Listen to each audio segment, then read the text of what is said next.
Kia ora koutou, ko Victoria McLean and Toka Wangua, and welcome to this interview with one of the prospective board members for the ITP National Board.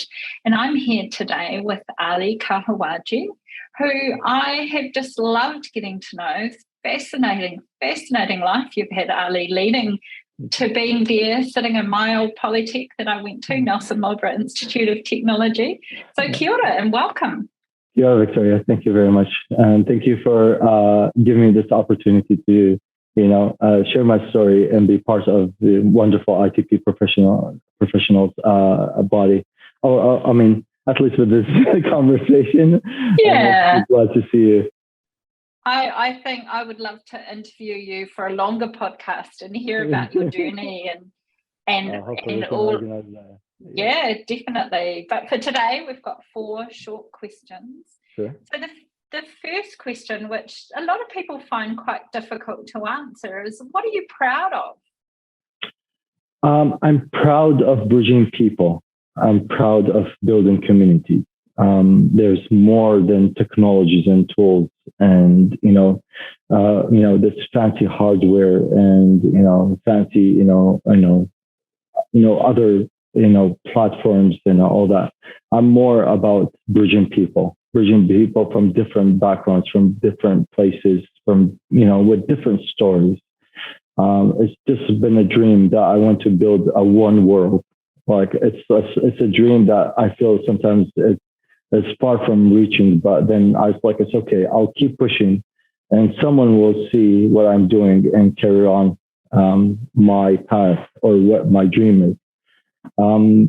As I shared with you earlier, I've been blessed to travel, to several countries and live there for a long time or a short time. But when I have my time there, I just take everything in and try to see how I can work with, the people from that country, with their culture, and how I can, what I can provide through the skills I learned during my professional life from IT. IT is a tool that I can use to, bridge this connection and strong grit. So like, for example, today we got the Malaysian delegate team who I worked with in Malaysia here in Nelson to bridge between Nelsonians and, the delegate, team from Malaysia to use whatever tools we got available, but to reach out to the wider community. And I guess as an educator, you get to share all of this passion that you're proud of with all of your students. Yeah, I did that. Yeah. And that's how I came and I took something that I established overseas and one of my, with one of my, professional, jobs that I worked overseas in Southeast Asia. And we created something called the Mad Club.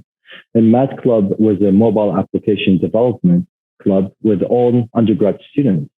And we take them to the museums. We take them to, for example, we take them to zoos and we take them to hospitals and say, well, you have the power of technology, how we can help other people, how we can bridge, how we can make their life easier. And I brought that idea with me here in Nelson, in New Zealand. And I was like, I want to do this.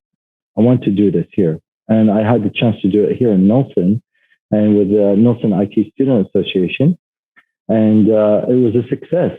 I think ITP saw the value in it and took our superstar, Kenny. I was super happy. And then it changed. It was an eye-opening for the rest of the students. So it's pretty much you build this platform, you train the young generation, and then you give them the leadership. And you just be there in the background as an advisor, and they take. If we invest in our young ones and this young generation, and they will be better leaders than us, I believe. We all have we have a life cycle, and then we need to hand the torch over to the next generation. Definitely, that's awesome. So my next question is, what makes you happy? What makes me happy when I see my students, when I see those who I train them, success. And when they come running to me like little kids who have won a prize or a trophy, I feel like it's my, yes, we did it together. I did it, you did it, and you helped me grow as well as a human being. I'm still learning. I'll come to, if I'm 60, 70 years old, I believe there's a lot. I'm not actually consuming 100% of my brain cells or my knowledge and whatever is out there. I want to learn more. So when they come back and told me we're success, I am like, for example, Kenny, when he came back and say, I'm leading this wonderful team of IT students and other students around through IT. I was like, I wanted to hug him, and it's like, well done. We did it. You did it. And you took us all the way there. Not me, you. It's all about them. For me, I'm just a person who helped them to navigate and show them the right path to avoid the mistakes that I have done in my journey, and also to sometimes let them learn from their mistakes. As we say in my culture in the Middle East, every horse has a moment when they fall, when they're running, and then you pick up yourself in the end, and you dust yourself from all what happened, and you just keep marching. That's awesome. And yeah, Kenny, I'm so lucky to have Kenny as part of our team now.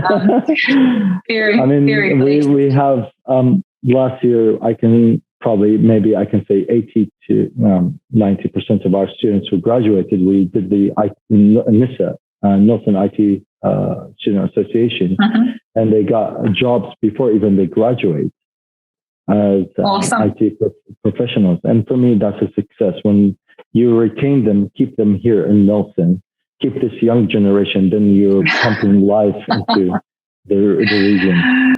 We can talk about that one day. I couldn't wait to leave. So there you go, when I was a teenager. So there's always stories. Yeah. So the next question I have is, in the written questions, we asked you to share how you think ITP can offer the most value to our community.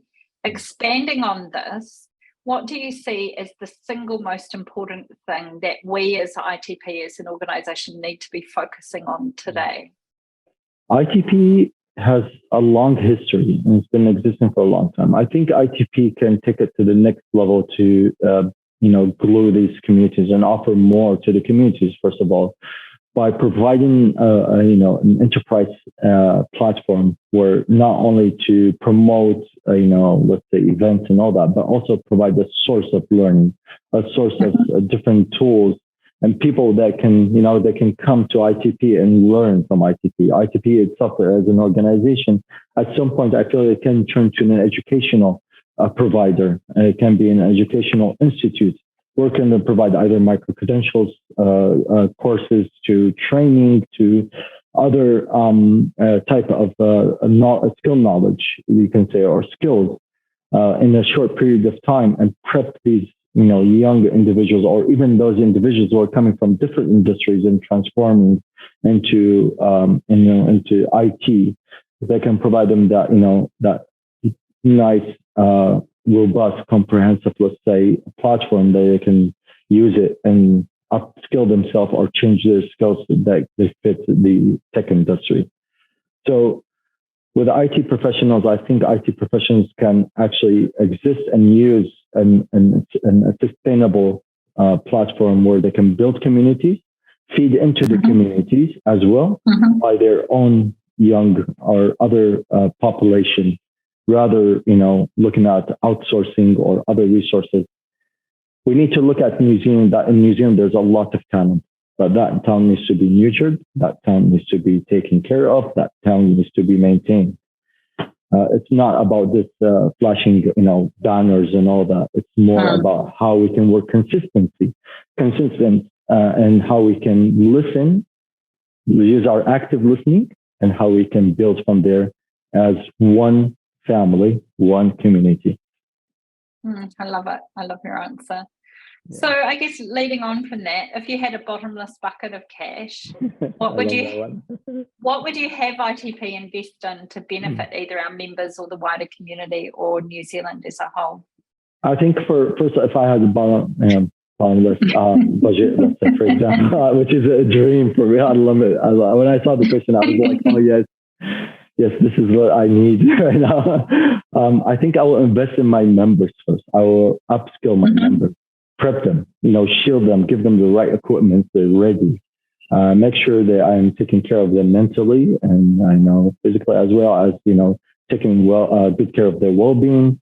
Make sure they're comfortable in their positions and equip them with the right tools they need. And I'll just walk around and say, what do you need? If you need to upgrade yourself, if you want to have a specific training, you feel like you need a specific tool to learn a specific tool to, let's say, to optimize your work, to upgrade your work. Well, let's do that. And then I'll reach out to the community of ITP. And I will probably build, as I said, an educational board platform for them, a more user-friendly, interactive one that can access it 24/7, have good material. I believe ITP has a rich library of a lot of good content that I can make it easy access for the members, enjoy it, learn more, play on anytime you would like, and have a career pathway set up for them. And then after that, engage with the wider community by looking at the Kiwis, the migrants, the refugees, how we can bring everyone together, how we can, knock the walls down through technology and, offer them, a better place to share their ideas and their stories and journeys. And, you don't know. One person will have an idea, the other person can collaborate, and they just, like a cog, two cogs, they can just work together and say, yeah, we got this. It doesn't matter, language can be a barrier, but sometimes as human beings, one thing we found is we can always find a solution for any type of challenge. So we just need to knock those walls down and start working together. Awesome. Thank you so much for spending this time with me today. I really appreciate it. Thanks for having me. I appreciate it. And I'll be talking to you again. Thank you. Kia ora.